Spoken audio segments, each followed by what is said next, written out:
just got on with my life, you know, running around and just playing and just doing what kids do, like jumping out of trees and breaking your other foot and all sorts of stuff, and you know, general life. And then I just started to go to swim, and there was, I don't know if anybody can remember this, well, it all depends what your age is. There was a thing called a Caliber 1K swim. Does anybody remember that? I remember a beer called Caliber. It was non-alcoholic beer. I remember Caliber. I definitely remember Caliber, but I don't relate it to a swim. But well, yeah, they done a Caliber 1K swim. I see Gemma there, I can remember it. Gemma's of my age group as well. And the very first year I done it, it was 1K. I done it in 23 minutes.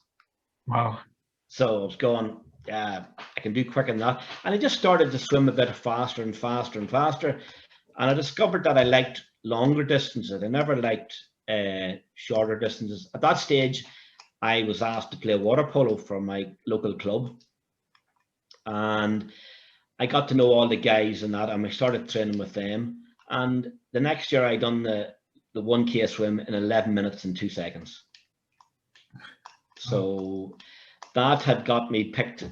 That in turn got me the notice of the Irish Paralympic team. And so they asked me to swim for them, you know. Yeah. And the Paralympics at that stage were in the very, very, very beginnings of their existence. You know, it hadn't the setup it has now. Absolutely not. That's nearly like, that's sort of a 16.5-minute mile then, is it? Roughly? It's in around that, yeah. I've never beat that record. No, I'm just saying you are definitely going some there, because I've not. I don't think. I mean, I was a club swimmer. I was a decent club swimmer, but yeah, I'm working back from that and trying to work out whether I was ever close to that, and I'm not sure that I was. Not mainly I was swimming 100 meters, but yeah.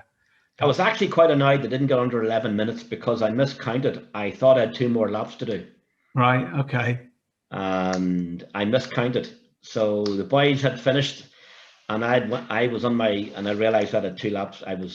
But if you knew you were 2 laps to go, you might have got under 11 minutes. Yeah. So then the journey started then to representing Ireland in the Olympics. In the part, yep, I swam for them a few times. Won a few races, never really done much with, but got to wear my cap with my country's flag on it, which was quite a nice feeling, you know. So where were the games held at that time? They were all over the place at that stage. There wasn't really. Then next year, 2 years later, they were held in Korea. Yeah. But at that stage, you went to England and different places in Ireland, etc., to compete. They hadn't. The Irish board at that time hadn't got. They had a very, very limited funding, and they had a very limited team. Yeah. You know, they could only afford to send 1 or 2 swimmers. One guy, a fella called Sean McGrath from Cork, was swimming 100 meters in 57 seconds. Wow. And he went, and another guy, but at that stage they hadn't got the funding. I had qualified time-wise for 400 meters, but they hadn't got the funding to send you to. It was in Korea at that stage. Yeah. Now there's a lot more funding and a lot more stuff goes on with that. But I had 2 years of representing Ireland in Paralympic events, which was quite nice. And so from there, from those like early, that early stage of your swimming, do you think swimming was a therapy for you at that point? Like even if it was subliminally there, or do you think it was just something you were doing? I think it was something that was doing, but I think what it was doing was making me believe that I was equal to everybody else. Yeah. You know, because the guys who I swam with didn't treat me any different. Yeah. You know, and you were just part of your water polo team, you were part of your swimming team, and that's just the way how it went. There was no, I think there's a lot of things combined in your life to make you the person you are, and I think that was one of them. Yeah. And I just loved swimming 400 meters for some reason. I just loved that distance, and I loved it. Always is it is my favorite distance in the pool, and always has been, and always will be my favorite distance.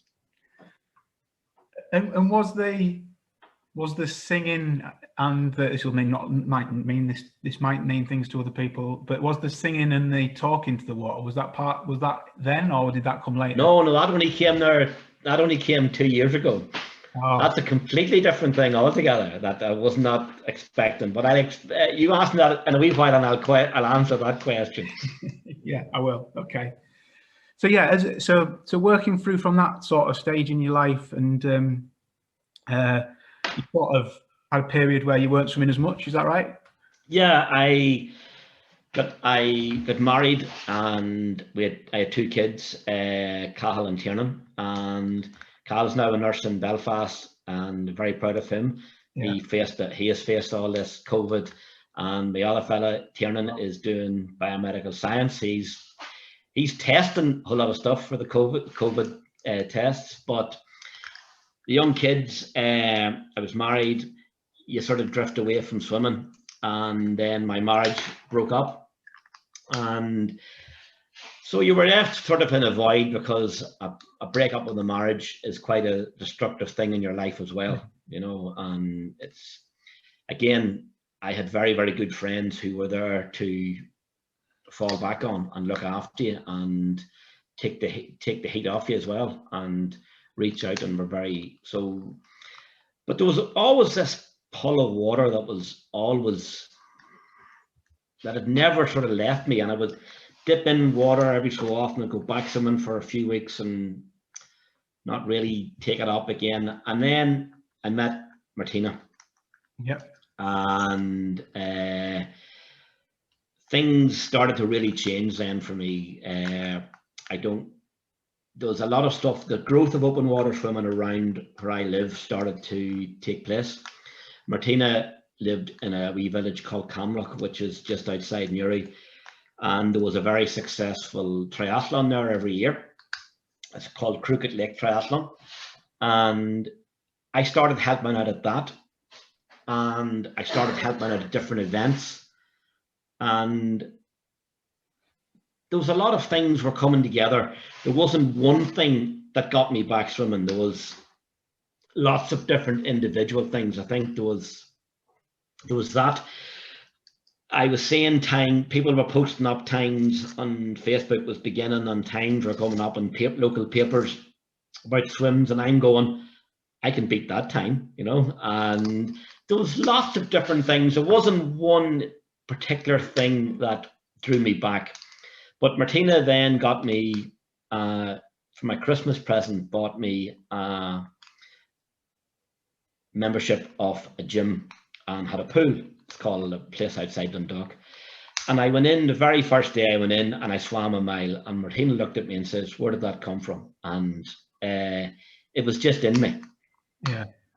So I started to train a bit harder. I'm involved now at this stage in Camel Lake Water Festival, where we have lots of events every year, where we have lots of different swimmers, and we have different swimming events that take place. And the biggest one is the length of the lake, and it's 2.7k. Yeah. And so I decided to do that this year, and I done it in 47 minutes. Yeah. So the next year I said, well, I have to beat that, and I done it in 40 minutes the next year. 39 something. I got under 40 minutes, which was quite happy with that, you know. And then the story of my open water swimming really took off from that weekend.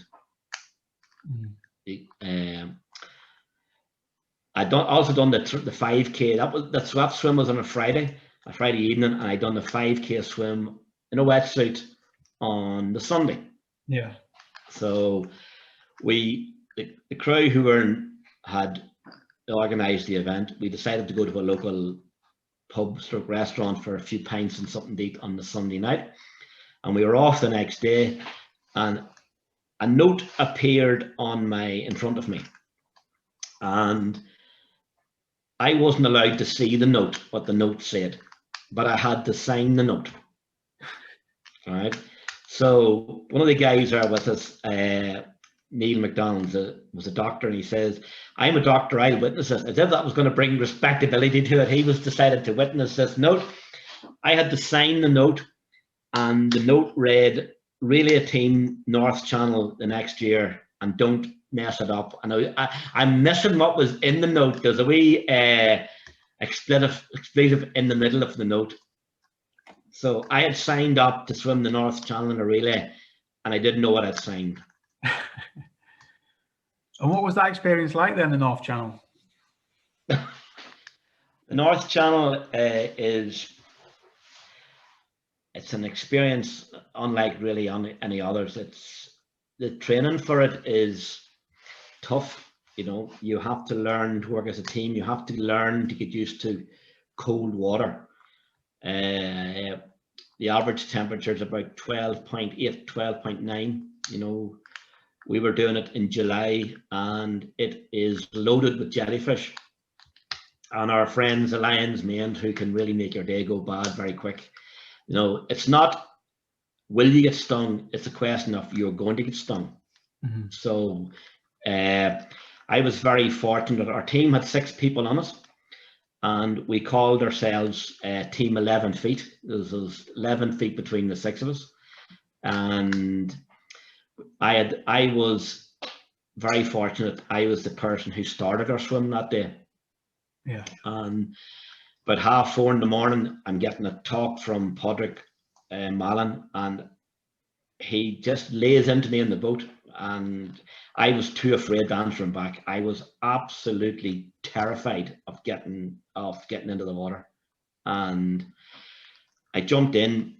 The time I swam to shore, my head was sort of settled by that stage, and so we just headed towards Scotland. And I also had even the bigger honour of being the guy on our team who managed to finish it as well. So not only did I start our swim, I was the guy that touched Scotland. Wow. And that is an amazing feeling.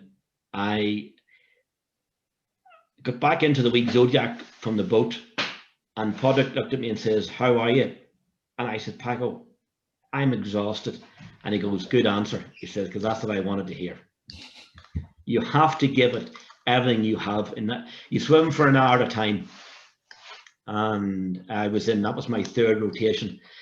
And in touching Scotland, not only did I became the first amputee in the world to actually hit Scotland in the North Channel in any shape or form. So I entered the world record books that way, you know. So it's quite a nice wee thing to say you've done. And scale-wise, that channel, is that one of the toughest crossings in the world, isn't it? Yeah, it's one of the 7 oceans, and a lot of swimmers leave it to the end because it's deemed to be the toughest.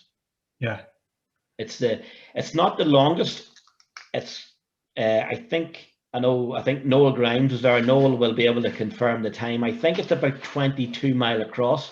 Yeah, but you've got vicious currents, you have got very cold water, and you've got jellyfish. Yeah. So it can come into to be the perfect storm, you know. Yes, it is shorter than the English Channel, so definitely. Slightly shorter, is it? So from that, I swore I would never do it again. Absolutely swore blind I would never do that again. And the next year I was back in with the team again, doing it again. Again, I started that swim. I didn't finish it, that one, with another guy. That was called Infinity 5. And we were the first 5-man team, a 5-person team to go across the North Channel. So we were setting records, everything I think we sort of done, we were setting records, you know. And Noel was on that team as well. And then I think it was a year later, I was sitting in work and I got an email on a Friday evening. Do I want to swim the English Channel? And I emailed Noel back and I says, but I need to know by tonight. So I said, can I ask, because at this stage, myself and Martina, we were decided to get married, and we were getting married in Italy, and we were saving up to get married. And so I came home and asked Martina, and she said to me very graciously, she said, "You may never get another chance to do this." So 2 weeks later, we were sitting in Dover, and a team called Carlingford Waves. There was 6 of us on our team. Or was there 5? No, I think there was 5 or 6. I'm not. I think 6. And we set off one Monday morning, and we crossed the English Channel. And again, I was the person who swam into Vicente and finished the swim. And the guys came in after me, and I had a wee sandcastle built for them. And it was nice to see them coming in, and we got a photograph on the beach. We took stones and shells, and we swam back out to the boat and went back to Dover. Wow. I think that was the quickest team ever arranged, you know? Yeah. And out of those channel experiences, what would you say is the standout moment, or is there one? I think the very first one has to be because it opened the gateway to make me believe that I could do things. Yeah. And it's such a, also I was given the privilege to be part of a team. And I wasn't picked because I had one limb. I was picked because I could swim. Yeah. And it was an honor to be able to say that you were picked because you could swim. Yeah. It just, I think the team thing as well just sounds, I don't know, there's something incredible.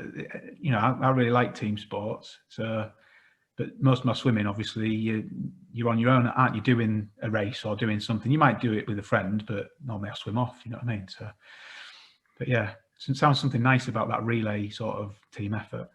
Yeah, the team things are good because you get a very, very close bond and you're bonded with these guys forever. Yeah. Because you've done something with these, and you've done something that a lot of people haven't done. Yeah. And it's particularly nice to take on the North Channel. And I'm not saying defeat the North Channel. The North Channel grants you passage. And we were very lucky to be granted passage across that on 2 occasions. So did Bruce Springsteen help in that instance in any way? Yeah. One of my big heroes is Bruce Springsteen. And I sing Bruce Springsteen songs to myself. And one of them is a song called, it's not one of his better known songs by any stretch of the imagination, and it's a song called Dream Baby Dream, and it's quite a repetitive song. Yeah. And it just fits into my zone when I'm swimming, and I just repeat that when I'm swimming. And there's times in every swim that you're going to get tough and you're going to be hard, and you just have to get through maybe the next 30 seconds. Yeah. And I sing that to myself, but I like to think that I'm swimming alongside Bruce Springsteen. Yeah. No, I'm a Billy Joel fan, but you know, I don't know whether he'd work in the same way. But yeah. But I also love The Boss. But yeah. No, and also like I've chatted to David a couple of times now, and like there was one lovely thing that you described that sounds bonkers, but it isn't, and it's the talking to the water, isn't it? I don't know if you could just tell people about that. Yeah, 2 years ago I decided to go across the North Channel solo and have a crack at that. Unfortunately, a few things came together. One of them being my shoulder decided it wasn't going to let me go across. So after many hard hours of swimming and training with Noel and one of my other crew members, Doc Rogers, I couldn't go across. But one of the swims we done in that was, it seems I'm bragging about all these world records we hold and all this, but not just me, our team holds them. It's not me at all. I was taken out of my bed at 3:30 in the morning, totally unaware of a swim. My wife knew about it. I didn't know about it. I was woken up at 3:30. I was put onto a car, taken to the shores of Carnford Lough, put onto a boat and taken to the edge of the Irish Sea and put on a buoy. At this stage, it's 4:30 in the morning, pitch dark in May, and I was told to swim till the toe, and I swam to a lighthouse at Cranfield. I didn't know till after that I was the guinea pig for that swim. It was something that I crew for Infinity Swimming Crew, a Channel Swim, and they were testing this swim out, so I was the guinea pig. So I was the first person to do this swim, and then they took me on to farther up the loch and across to Green Oar, which is quite a difficult old swim to do. But getting back to your question, I was going to a guy for mental strength, and he asked me about, do I talk to the water? And I looked at him and I was going, this boy's off his rocker, complete, just. And he said to me, he picked up that I was not picking it up. And he says, talk to the water and it will talk back to you. And it'll answer you in ways that you'd least expect it, because it's a living entity. So I started to do this, and I started to say hello to the water, going, this thing is going to think I'm mad. And I'm glad people don't hear me, because in my training sessions for the North Channel, I was in the pool quite a bit. I was in the lake on the loch quite a bit, in Carlingford Loch. And I was just talking to the water. Now, my crew mightn't actually say that it was working, but in my head, it was starting to work. Now, last year, we were doing a thing called 100-100, which is, I know some people might have done it. This is 100 meters, 100 times. And you go off a certain time. We were going off 2 minutes. And I know Jen was in the crew that morning on our lane doing it. I had totally forgot what number I was at in the 100s. Okay, those the crew on the deck were keeping an eye. I thought I was sitting at about 75, and I remember saying to the water in one of the 100 meters, going, it's about time you started answering me back here. I've been talking to you all day, and I've been talking to you for months, and I need a wee answer.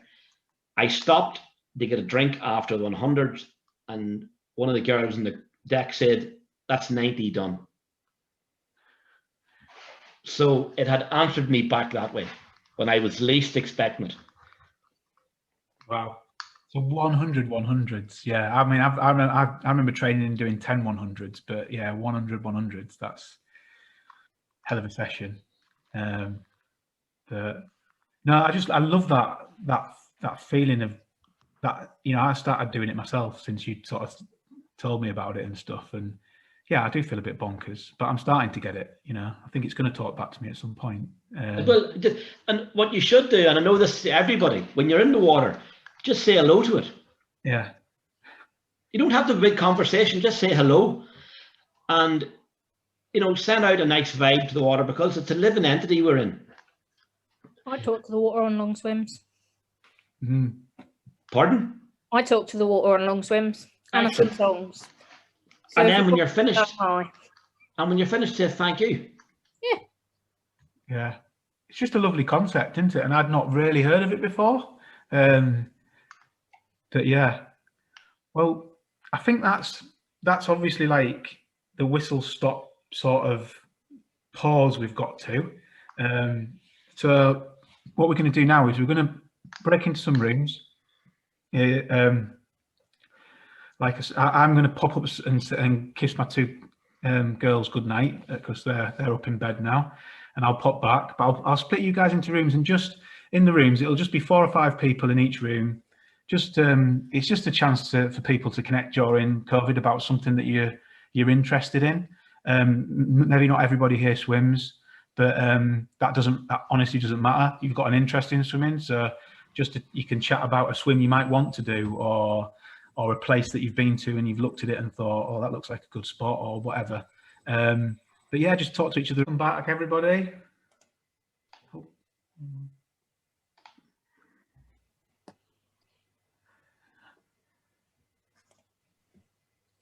How are we doing?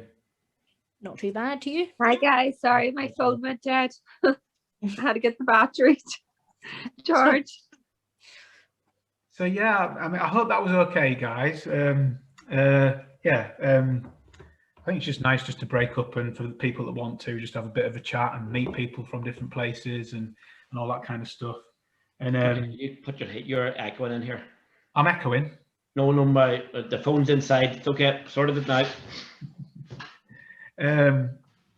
But me certainly, I was wanting to join the chat because I love the look of the Caldernan Lake. What's the pronunciation again of the lake that you swim in, David? Camlock.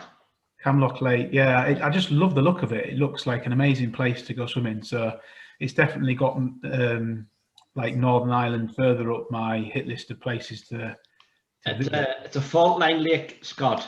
Yeah. So it's a long, narrow lake. The shallowest is about 3 meters, and the deepest is 32. Yeah.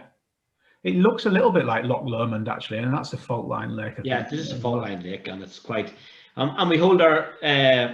We all done 2009. We hold the longest continuous open water swim. Yeah. 648 kilometers non-stop. Which, like, it's a long time to hold that for, isn't it? I was like, I wanted to push it. I sort of wanted to push it out on our social media as a challenge for someone to beat it, but then I thought I don't want it to get beaten in another way because it's like stood for so long. So, but yeah, maybe me and Paul will have a go. Hey, Paul, I don't know, maybe not. But yeah, sorry. Hey, please put it out because I'm sick of hearing them having this record. Please put it out so that it can be broken. Right, we'll try and lay down the gauntlet then from after this chat. In fact, it's recorded, so I can put it out from you, Kevin. I can say that Kevin wants this beating. But yeah, just like now we'll just move into just sort of open questions and stuff. I don't know if people want to just is there the raise the hands? This is how au fait with blooming Zoom I am. I don't even know if there's like the raise your hand facility on here, is there, or anything like that. You can do reactions. You can wave your hands. I know we've got a few people without cameras on there, or you can just, maybe. It's reactions. Well, Gemma is the first person to raise her hand there. That was. I was just showing you how to raise hands. I just want to say, well done, David. Hello, Gemma. Hello, David. That was great. Really enjoyed it and enjoyed meeting the people in the breakout room. So thank you for facilitating. Cool. Oh, good. Rachel's got her hand up, I think. Or is that a round of applause? No, it's experimental. It was a round of applause, but I now can't get rid of it. So just consider that a round of applause forever. Oh, there we go. It's gone now. I must have just keep putting it up. Yeah.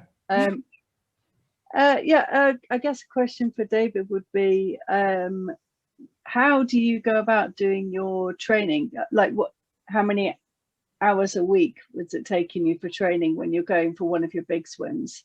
It's obviously a big commitment. You really, in the crowd, because I crew with Infinity, etc., we expect you to be able to swim 3 to 3.2k an hour and sustain that.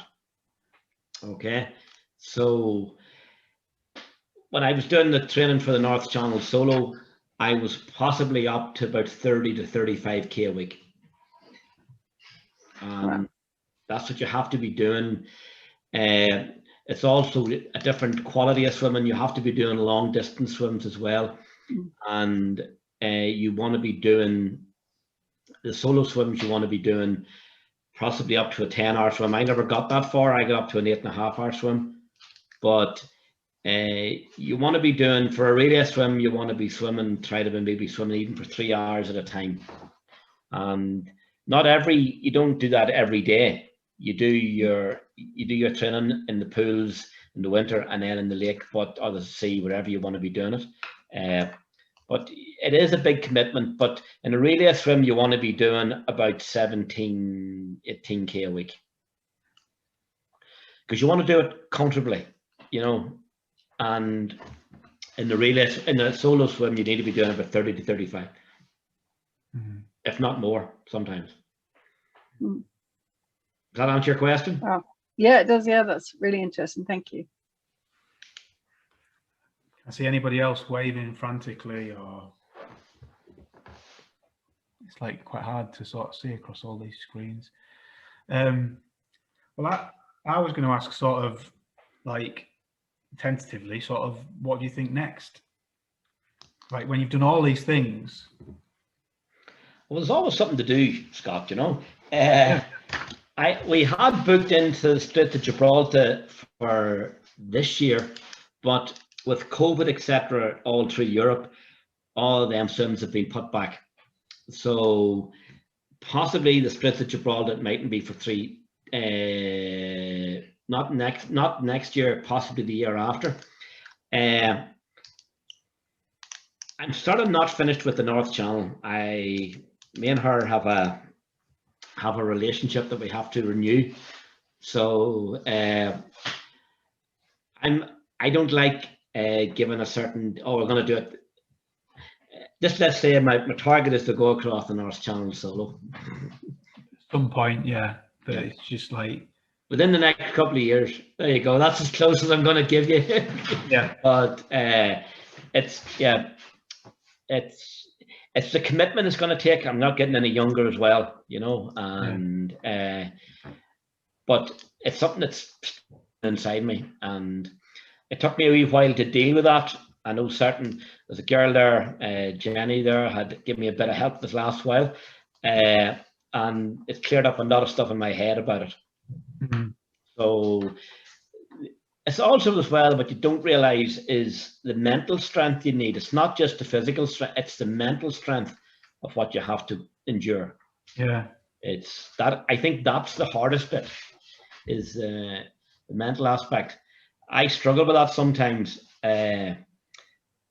I probably don't give myself credit for the things I've done. Sometimes I sort of doubt my ability to do things. But I'm not finished with the North Channel, Scott, no. Well, the last session we're running, like, it's going to be a network. I've also called it a party. I don't know how much of a party it's going to be on the 24th, but everybody's welcome back, guys. You've all got VIP tickets. Loretta,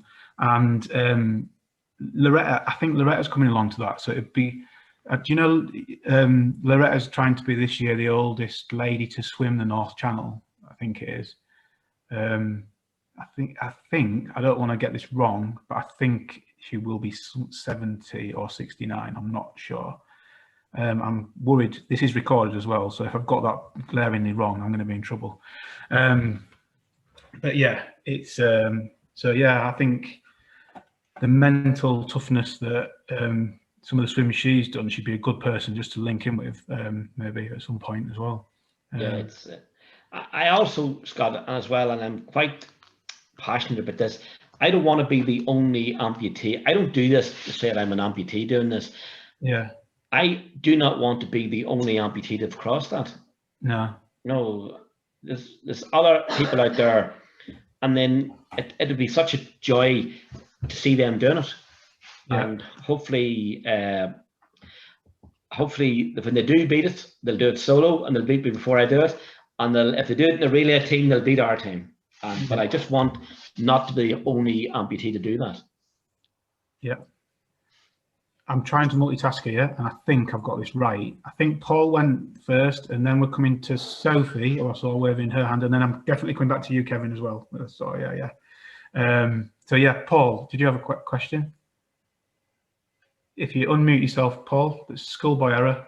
Lots of people make it, but yeah, just unmute yourself, Paul. There we go. We've got that relationship. I can get away with that. Yeah, sorry. Just networking in our little group there. I was lucky enough to be with two of David's friends, colleagues, and we had another young man with us, Graham. And I understand, David, you might be doing some coaching, teaching. Pardon me? Are you going to be starting doing some open water swimming coaching? I've recently got my first part of my level 1 teaching. Okay. Swimming. I have to get my, because of all the pools are closed, I have to get the practical end of it. But once that opens up, then I'll have my practical, so I'll get teaching people to swim now as well. Excellent. So one of the people in the breakout room, Graham, he was interested in getting in touch with you to see if you could help him. He wants to do some long distance swimming. Fellow amputee, so he was very interested. So I wanted to try and get you together to save the embarrassment of everybody. So afterwards, if we can just get together. Okay, well, listen, no, sure. I haven't seen him coming up there, but if sure, if you come, we'll meet up and we'll have a chat. No trouble. That was my service. Sophie, I think you had a question. Yeah, it's kind of going backwards a little bit in terms of mental strength, toughness, and everything for long swims. Obviously, it's different for every swim, and depending on what the condition is and that sort of thing. Just out of interest, what do you do with like the jellyfish to deal with the jellyfish? Do you literally just let them sting you? I know it probably sounds like a really stupid question. No, it's not. What I do, I actually just close my eyes when I put my head into the water. Then I don't see them. You feel them, though. You don't see them. Yeah. But there's times, particularly up the North Channel, you just don't have a choice. Yeah. Yeah. They're going to get you, and it's quicker maybe to swim through them than to go around them. Yeah. You rely on the boys, the crew on the boat, to try and direct you away from some of them, but they are going to get you. You know, yeah. So I didn't know if there was a particular coping strategy you had for dealing with that. It's the fear of getting stung, possibly, than actually getting stung. Okay. You know, yeah, don't get me wrong. I have been stung a couple of times. One particular time in Carnford Loch, which was a nasty experience. It really was a bad sting. But this boy just, have jellyfish got male or female? I don't actually know. But let's just say this little jellyfish decided to say hello to me in a very, very special way, and it really hurt. That possibly was the worst sting I've got, and it hurt for even the next day. I was still feeling it. Yeah. You know, that was generally it's like getting, when we're all young, we always hit our brothers and sisters with a wet tea cloth. It's a wee bit like that, you know. Fair enough. A bit tingly, you know, if you're lucky, but you're going to get clipped. So yeah. No. Okay. I just wondered if that was all. I don't think it's a silly question at all, Sophie, but it's one that I wanted to ask, but felt exactly the same. Like, is this like just a bit daft? But yeah. Don't get me wrong. I really don't like them. So, you know. I didn't know if, like, you know, when people put fat on them and stuff for doing the channel for the warmth and stuff, I didn't know if that gave you any protection from it at all. It does to a certain extent, because the wee barbs actually go in, they're like a fish hook, and they go in inverted against your skin. Yeah. So what actually happens is they come out, and there's wee pulses of poison, that wee sac that injects the poison into your skin. Okay.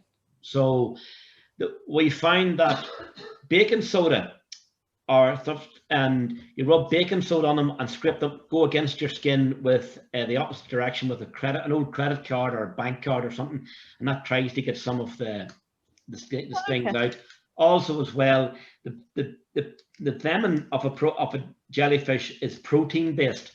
Yeah. And protein based venoms break down under hot water. Yes. So the idea of, you hear people peeing on you when you get a jellyfish sting, the idea is sound, it's just that your pee's not warm enough. So try and get warmer water, a good warm shower, the hottest you can stand, helps break down the sting, the venom. But also antihistamines are good as well, but make sure you try them out before you do it. Yeah. Never take something you haven't tried before doing a long distance swim. No, I've done that before. And Kevin? Thank you very much, Paul. I think it's important for me, just as a friend of David, just to recognise some of the work that he's done outside of swimming. David has on numerous times gone within the disabled community, just the people who have maybe lost a leg, and maybe just had to talk to them with regard to what is possible. Just when they have hit that difficult stretch later on in life. So it's important just that David is recognised as that part of, for the work that he does within the disabled community. And it's admirable that he has said that he would love to see somebody who is disabled beat the records that he has. I'm just actually a little bit disappointed in him that he hasn't actually recognised his fellow disabled colleagues. Like we have Lauren there, who's a disabled colleague, and yet he has totally blanked her in this conversation. So what would you like to say about that, David? Let me answer about Lauren. Lauren and me, we swim quite a bit together, and Lauren, God bless her, is recovering from COVID as well. But Lauren has a rib missing, so Lauren treats herself as an amputee because she's a rib missing. So I've lost my appendix, so I'm a double amputee. So yeah. I was I was a little bit nervous about. I'm glad there was some banter there, because that was very, very well delivered, Kevin. I was like what's happened here? Sorry, that is my fault. But I spend a lot of time with David, and I couldn't let this talk go by without pointing out that David daily reminds me that he is faster than me, despite the fact that he is missing a leg. So I have to use something in my defense, and the missing rib is all I have. So yeah, and, he is hatefully fast in the water. I have to say, it pains me to admit it, but he is. Yeah, these are all very nice. But Lauren now itself, to be fair, Lauren is very modest. The things Lauren has achieved has been spectacular as well, as a lot of people on here who've been very nice to me, and the things that they have achieved. And the one thing about Scott that I have found out about, and you said it earlier on, and you've mentioned this quite a few times in talks, is that it's not been in water that matters sometimes, it's around it and the people that you meet because of it. And I'm such a lucky person to have those people in my life. And it's a wonderful place to be involved in. The people I surround myself with are truly fantastic people, and my long-suffering wife is equally as fantastic, you know.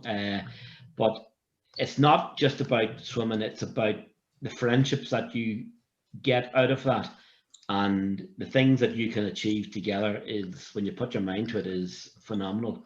And I know that there's people out there that I have pushed in different things as well, and they have done more than I've expected of them. And it's just nice to be said that they have, it's maybe a pathway, you can open the door, but the same people have to do it, you know. And if, as Kevin said there, you know, people came to me when I lost my limb and they showed me what they can do. And if I can help other people, then I can help other people, you know. Yeah, I just think, it just gets me thinking. Every time I've spoken to you, David, it's like got me thinking more and more and more. And I've got something in my head now about like water and the fact that when you're bobbing up and down, you know, all people's biases that they have, that they carry, you know, like unconditionally, you can only see someone's head, can't you? You know what I mean? So it's like, it's quite a leveling place to get to know somebody anyway, isn't it? It's like, but yeah, everyone that whenever we do these chats, like you just see, I love it when I pop into a room and I see people just coming alive, just chatting to each other about swimming, just about water. There's something like amazing about it. And that was the idea behind them. So I'm hoping people have enjoyed tonight, really, and definitely you've made it definitely one of the best ones we've done. So thank you. But we've still got time for more questions if anybody else has got anything burning. Can't see anything at the moment. Oh, there we are. Anne's got one. Oh, and sorry, we've got the professional hand as well from Leona. So we'll go with Anne first, I think, but I don't know. Okay, I was just wondering, David, about how you've managed with sponsorship to get yourself, you know, doing all the different swims that you're doing? Most of them are self-funded, to be honest. I'm very lucky that I swim with a crew for Infinity as well, but I'm also swimming. I swim. They have a private pool, which we swim in. They have swimming 3 mornings a week at 5:30, 6 o'clock. But there's a guy when I was doing the training for the North Channel, a guy in New York has sponsored me, and a building firm. He originally is from Ireland, and there's money sitting in an account with my name on it to take me across the North Channel, and it's still there. And so people are, and this came out of the blue, and people not astounded me that day that I had this money given to me, and by a person who had never met me, and I've only spoken to him via email, and the money's there. He says just cross the North Channel, and it's paid for.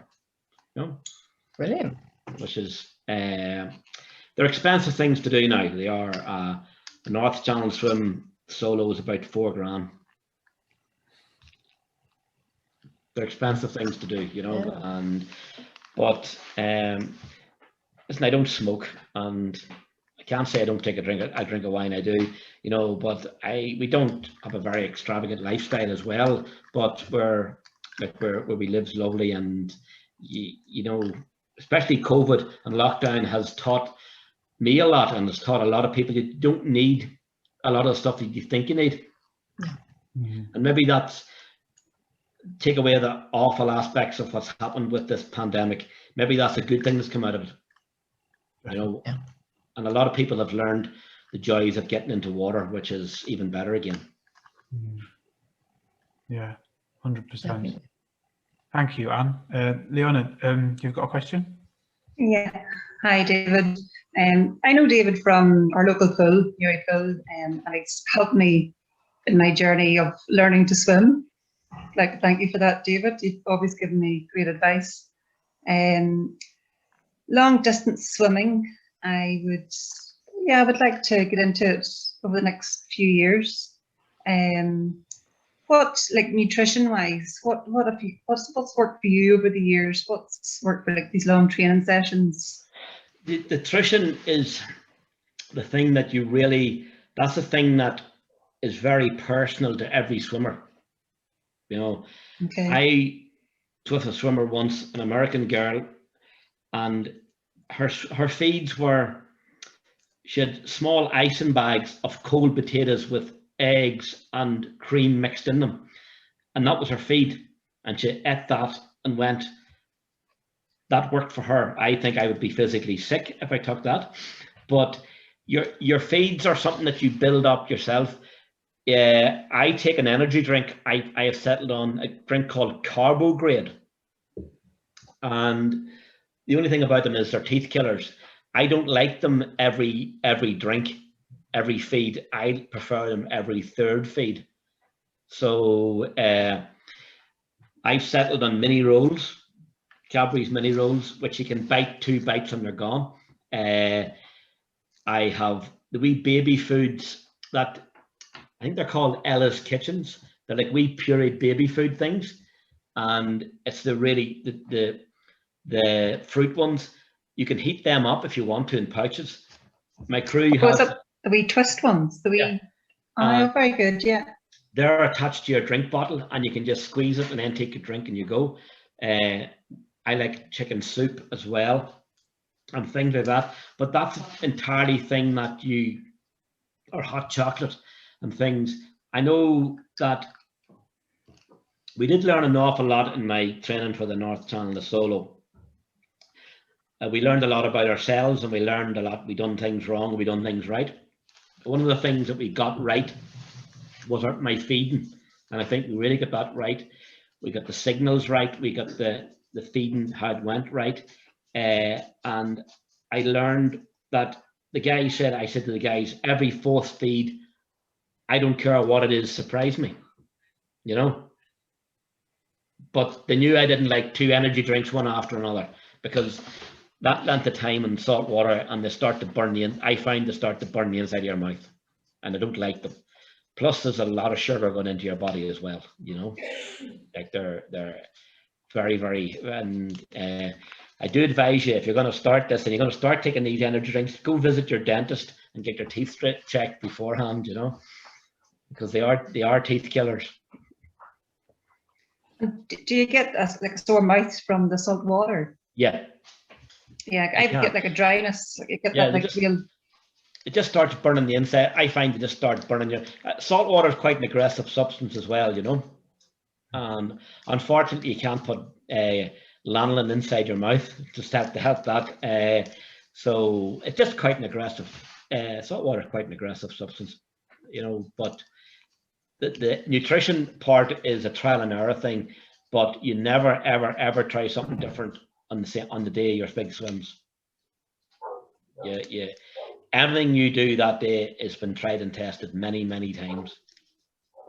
Okay. You know, even your goggles, you've changed your goggles are set at that particular time, so you don't have to worry about fixing them. You're given a pair of goggles, you practice changing your goggles, you practice changing your swimming cap, and you practice and you practice and you practice. So it becomes second nature.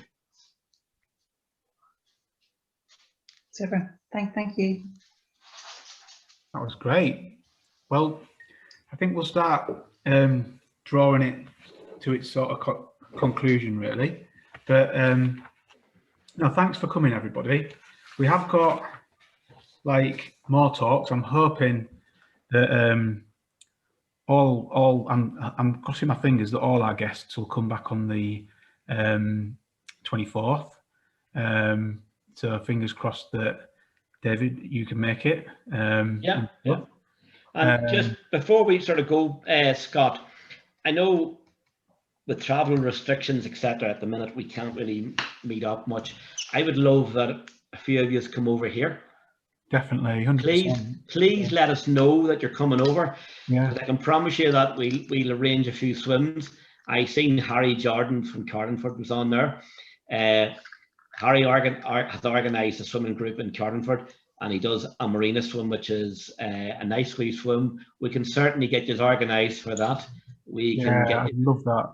We can get you into Campbell Lake, and just let us know, and we'll certainly make you more than welcome, and we can show you this part of the world. It's a lovely place to live in, and the people are lovely as well. Well, I'll tell you something. At the moment, I think that there's something going on with me in Northern Ireland, because there's I'm watching the TV program at the moment, the murder thing, whatever it is. But also Derry Girls. I've just like got into Derry Girls, and I cannot stop like laughing at it. It's just like it's just epic. But I've always wanted to come to Northern Ireland anyway, whether it be the Giant's Causeway or whatever. So yeah, I definitely up for that. And likewise, like any of you guys are coming this way into the middle of England, which you wouldn't think there's many swimming spots, but there are. And you know, if you want an experience over this way, then definitely look us up, because I think Katie might be running a swimming venue. I can't remember, I haven't caught up with you since, but so yeah, we're here as well. Definitely. And Paul, the only thing, Paul, that guy you wanted me to talk to, could you maybe get his email, or Scott has my email, if you want to give him my email address and get him to contact me that way. Yeah. Said to him at the end we'd try and get together, and if he didn't mind leaving his email address, we'd contact you, put you both stuff, and you have my email address there. Yeah, and David, I will be joining Scott on the Bluetonic tour. That'd be lovely to come and swim with you. Good stuff. And so next week, I don't know how many people have seen any of Andrew's videos, but so Rachel's the Everyday Athlete, and on her YouTube channel. So she has literally got thousands of followers, and just amazing, like really she's going to be blushing in a minute, but like just really simple sort of advice on anything you can think of relating to swimming. Rachel's probably done a video on it. The last one was losing your boot, wasn't it, on the way there, and what to do if you lose your kit or whatever. But Rachel, I don't know if you just want to say hi to everybody and just let everybody know who you are. And oh yeah, hi. I'm just really chuffed to be asked to do this. But it's a tough act to follow. You never told me I was teed up right behind David for this. So yeah, I'll do my best next week. But yeah, I guess the channel is just about getting people involved in outdoor swimming and trying to blow away some of the myths about. I'm kind of getting the feeling that sometimes people get into this exciting and fun world, and then they accidentally, by their turn of phrase or whatever, pull the ladder up behind them. And so, you know, saying, well, of course you would be able to do this if you'd already been in a lot, or, you know, but actually for me, it's about, if you want to go outdoor swimming, make sure you go somewhere safe. You can get in, just get in for 30 seconds and get out. That still counts. And next time you'll be able to get in for maybe 40 seconds, and it gradually builds up. Don't go thinking you can get out of the pool having swum 2 miles and think you're going to get in the winter and swim 500 meters or a kilometer straight off the bat. It's just not going to happen. So I try to blow away some of the myths and try to get people to think about safety and just some considerations before they get into the water. Yeah, try a bit of fun stuff in there as well. I do what I can. Sometimes it's just about going out for a nice swim and with some mates or something. That's I put up a different video every week and just try to vary it a bit. But I'm always open to any suggestions people have got for videos, because yeah, sometimes Saturday morning comes around and I'm still not sure what I'm shooting for Tuesday. So yeah, that can be that can also sometimes make it a bit difficult to try and get the content sorted. But I do have a few ideas. I've got quite a few ideas up my sleeve. But anything that anyone's thinking about or thinks I haven't seen the video on that, then I'm always open to those suggestions. I like the nutrition thing there. I'd not heard that before. Like the way it was described by David, I thought that was really good. You could collaborate, guys. You could collaborate. Yeah. I'll do it. I'll get hold of David when I'm next over in Northern Ireland. I've swum at Donegal and where else will be? Somewhere else along Belfast Loch. So I'm sometimes over there for work. So I'll get in touch, David, and tap you up to be on one of my videos. Definitely. We do run a hit the wall weekend at Infinity. It's on but it won't be on this year, but it's on in May, and we do lots of events, and it's for qualifying for challenge as well. So Richard, you never know, you could maybe next year we can see you there at the qualifying for the swims, you know. See what I can do. yeah. And if you wear a yellow hat, you're fair game. All right, okay. Yeah. If you're given a yellow hat, we're given permission to, let's just say, make it a bit more interesting for you. All right, make it a bit more action packed. Yeah. We've got another question, David, coming in late on from iPhone, which I don't believe is a name. Sorry. Hi, it's just Rosie. I know David from I Lost My Leg as well, and David has been like a mentor to me, and he's helped me every step of the way, and I'm trying to get back into swimming and running. I'm trying to aim for my blade running leg, and yeah, David's just been so brilliant, and he's going to get me back into the water. I had started in Infinity as well, but then with COVID it all kind of stopped, but he's always kept in contact with me, and he's just so inspiring. I just wanted to say that how amazing he is. So, and I'm very grateful to have him. Well, I know you were a bit shy about coming on, weren't you? Because you were a bit like, I feel like he came to me and he was like, oh, I feel like I've got to give something back. And I'm just so glad that you did, because, yeah, it's been fantastic. It's been amazing. Yeah. So I can't wait. I'm just looking forward to, as David says, it's the people you meet and the experiences you make for yourself. So that's my long-term goals, is to get back in the water and just keep going and get running. Do a triathlon maybe. So Cool. yeah. Well, good luck with that as well, and I'm sure David will keep mentoring as well. So Yeah. No, he does. He does. He's a great sense of humor. You're right pleasant to me. Thank you very much. Okay, guys, but thank you for that. It's been amazing. Great to have some people from across the water on and all that kind of stuff as well. So yeah, I think we'll call it a day there, and hopefully, you know, you can come back and listen to me, Rachel, next week, or come to our party and bring more people to that as well. If you do come, just bring us. We'll just have quite a few chats that night and make it like just about connecting with people and just talking, just to sort of really talk about swims that you want to do and swim spots you want to go just before we come out the other side, hopefully, of this. I'm trying to stay as positive as I can. So that's what I see it being, a bit of a party. You know, not one of those Christmas parties, although I have got a photocopier at home now, which, you know, it's not going to be like that, I'm sure. Right. So take care, everybody. Lovely to meet you. Thank you, David. Thank you very much. Thank you, David. Okay, thank you very much. Graham. Thank you, thanks so much. It was really good. Thanks, David. Thanks. Thank you. Nice to meet you guys. Bye.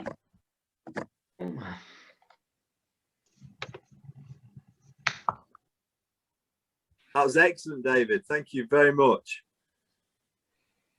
Is that okay?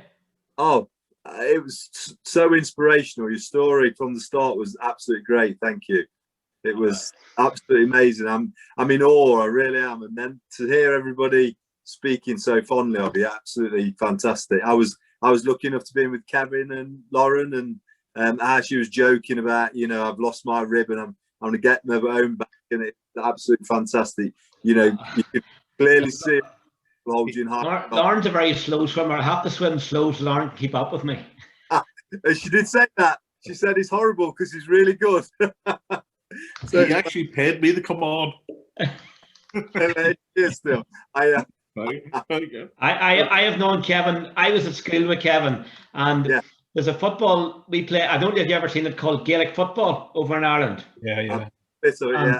Kevin supports my nemesis of Armagh, and I support Down. And Armagh has won the major trophy in football once. Down have won it 5 times. But it was a glorious win. But listen, thank you very much, Scott and Paul, for giving me that opportunity. I really appreciate that. Part of my training with mental stuff is that this girl has asked me that I have to start talking about my story, because it enforces in my mental ability as well. So it's been very good for me as well. So I certainly appreciate that time and that effort you have given me tonight. No, it's fine. It's a pleasure, and you know, it helps us. But I just genuinely enjoy it. You know, it's great. And as I said earlier on, it's the people you meet is being. I have met so many fantastic, utterly brilliant people in my life. Yeah. You know? And don't get me wrong, like some of the things that have been done to me in swims are been, I hated them. Those times I actually hated them during the training. You know, I was effing them off and effing going, why are you doing this to me? You know? Yeah. But if it achieves, like, imagine I'm a guy who got to swim to Scotland, touch Scotland. Well, it's fantastic, you know? Yeah.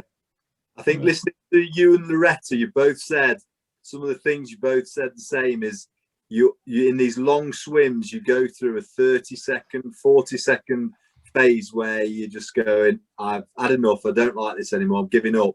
And you find that mental strength, or you sing your song, you talk to the water, and you get through, and that pushes you through an 8-hour swim, which I find absolutely fantastic. Just that 30 seconds where you want to pack it all in, and then something you battle through that hard time, and then you've touched Scotland, or, you know, it's absolutely amazing. Do you know, I don't like keeping this back, but you feed roughly every half hour. Okay, you don't feed for the first hour, but you feed every half hour after that. Okay, so you get, say you're feeding at 12 o'clock and you get your feed, whatever the case may be. That takes maybe 5 minutes for that to kick into your system. Okay, so then you've got 10-15 minutes of good energy. You're feeling good again, your body's working, and then you start to dip. Now, what my crew decided to do, which was fantastic, was I seen them getting the feed ready. They deliberately let me see them getting the feed ready.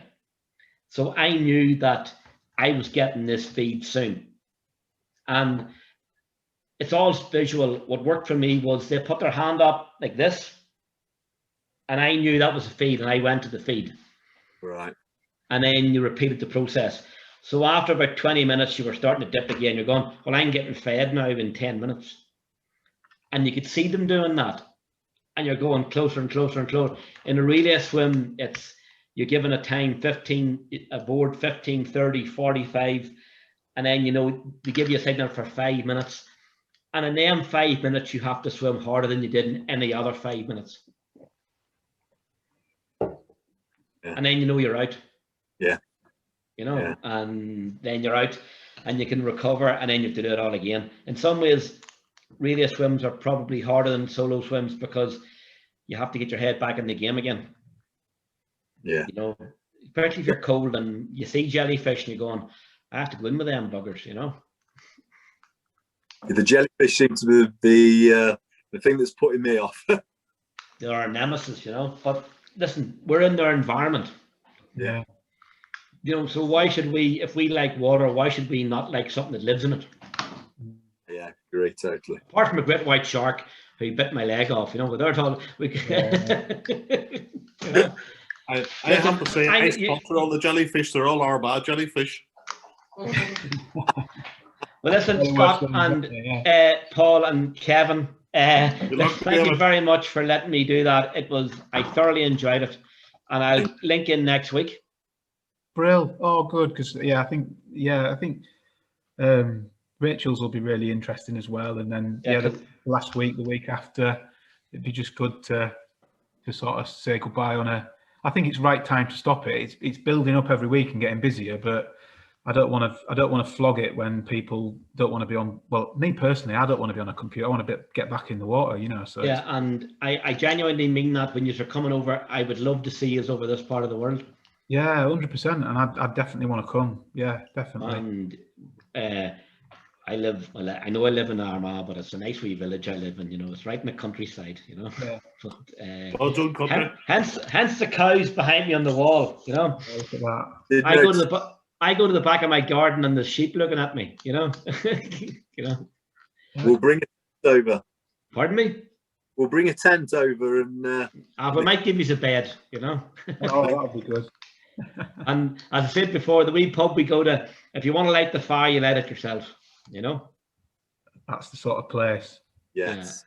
It's the sort of place I'm craving. Do you know what I mean? Like a year of this. It's like, you know. Yeah, like I find this lockdown so much harder than the last one. Yeah.